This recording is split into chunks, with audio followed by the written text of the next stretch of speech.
तुम उसी तरह तोते के रूप में भटको। नहीं नहीं, मुझे आजाद करो वरना मैं तुम्हें छोड़ूंगा नहीं। अब तुम मेरा कुछ भी नहीं बिगाड़ सकते। अब तुम जाओ यहाँ से और अब से ऐसे ही घूमो। अब तुम्हें पता चलेगा कि दूसरों को दर्द देने में कैसा महसूस होता है। इसके बाद वह राक्षस वहां से उड़ जाता है।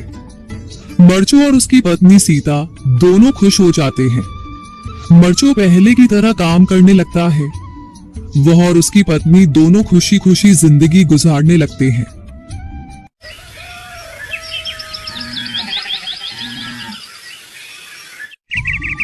मर्चो जंगल से लकड़ियां काटकर बाजार में बेचने गया, लेकिन उसे लकड़ियों के अच्छे दाम नहीं मिले। इस पर मर्चो ने कहा, अरे भैया, इतने कम पैसे? इन पैसों में तो 2 वक्त का खाना भी नहीं मिलेगा। आप मुझे बहुत ही कम पैसे देते हैं। मैं इतनी मेहनत से लकड़ियां काट कर आता हूँ, लेकिन उनके पैसे मुझे बहुत कम मिलते हैं। भैया, तुम्हारी लकड़ियां होती ही इतनी कमजोर हैं कि मैं इससे ज्यादा पैसे नहीं दे सकता। तुम्हारी लकड़ियों के बस इतने ही पैसे बनते हैं। अरे भैया, कुछ ज्यादा कर दो ना। वो क्या है ना कि इन पैसों का तो कुछ भी नहीं आता। मैं अपनी जिंदगी कैसे गुजारूंगा? भैया, तुम जाकर अच्छी लकड़ियां लाओ, तभी इन लकड़ियों का अच्छा दाम मिल पाएगा, वरना इन लकड़ियों का तो यही दाम है।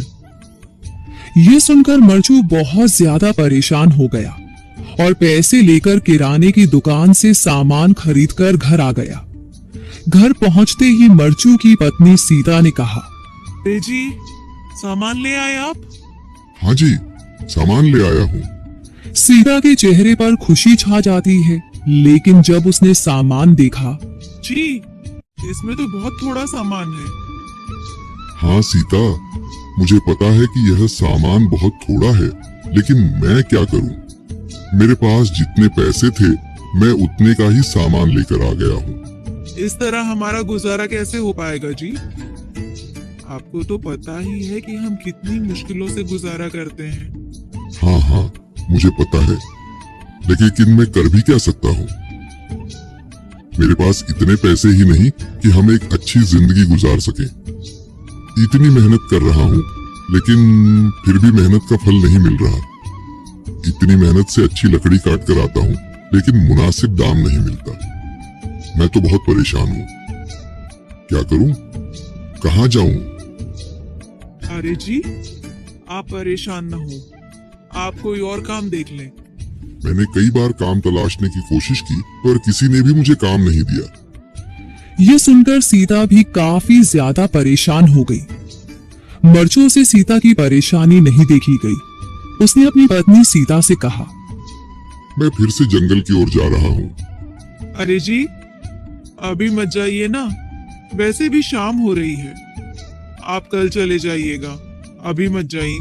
ठीक है, अगर तुम रोक रही हो तो मैं नहीं जाता। मैं कल चला जाऊंगा। इसके बाद मर्चो गांव में घूमने के लिए चला गया। तभी उसे एक आदमी मिला और उसने कहा, कहाँ जा रहे हो भैया? और सुनाओ, क्या हाल चाल है? जिंदगी कैसे गुजर रही है? अरे भैया, तुम्हें तो पता है कि लकड़ियां काटकर कैसे गुजारा होता है। हाँ भैया, तुम सही कह रहे हो। और आसपास के जंगलों में अच्छी लकड़ियां भी नहीं है। इसके लिए तो जंगल के अंदर जाना पड़ेगा। पर जंगल के अंदर तो काफी सारे जंगली जानवर होंगे।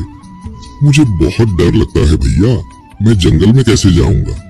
हाँ भैया, जंगली जानवर तो होंगे, लेकिन अच्छी लकड़ियां तो वहीं से ही मिलेंगी। ये सुनकर मर्चो बहुत ज्यादा परेशान हो गया, लेकिन वह आदमी बिल्कुल ठीक कह रहा था। जंगल के किनारे की सारी लकड़ियां कट चुकी थीं।